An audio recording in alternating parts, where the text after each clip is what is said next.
Alright, welcome back ladies and gentlemen to the Chupacabra tutorials channel. I'm your host Larry, and today I'm going to show you the quickest and easiest route to unlock the Tadpole.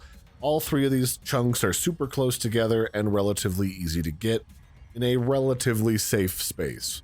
Minus the fact that there's a shark dude that might want to nibble on you at the end, but it's a relatively safe area. So I'm starting out here next to the Lifepod, and we're going to head to the northeast. And we're going to start by skirting around this giant chunk of wreckage.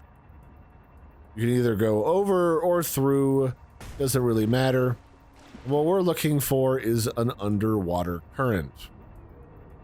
So if we look down over here, down here is this little flow of current. We're going to stay out of this current, and we're going to cruise down here until we reach this first fragment of the Tadpole. Now once you have that fragment, grab some oxygen, and we're going to zip over here until you find this gigantic wreckage chunk of a spaceship.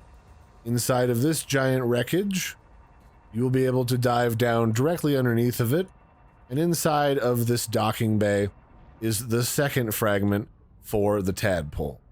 Once you have that, you can duck back out and continue your way to the north, and then directly to the north of here is what looks like a stone skeletal rib cage, and in the middle of this little rib cage is another chunk of the Tadpole. So you should be able to craft the Tadpole once you have that third chunk.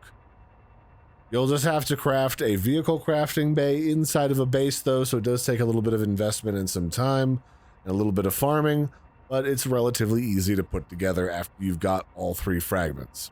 That'll be it for this one, ladies and gentlemen. I've been your host, Larry. Don't forget to like and subscribe, and I'll catch you next time. Bye, everybody, and have a good one.